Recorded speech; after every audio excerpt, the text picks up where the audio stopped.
Right, removing these rear lights on your Fiesta. You're going to have to take a screw out there, pull your carpet out,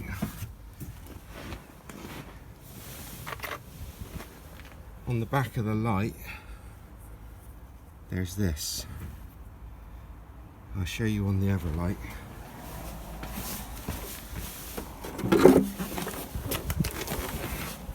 It's a long bit of thread. So that's why you got to remove the carpet so you can get to this to undo it. It is secured as well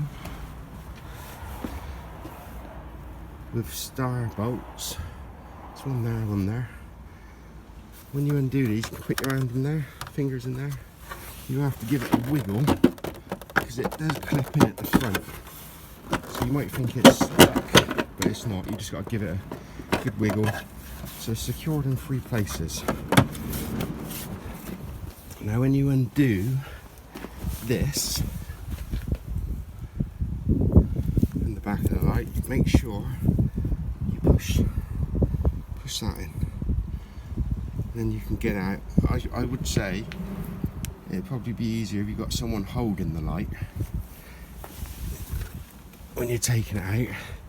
You don't want it flailing about,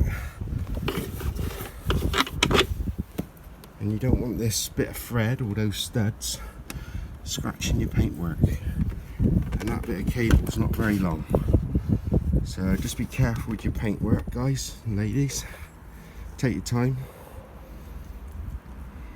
Job's a good one.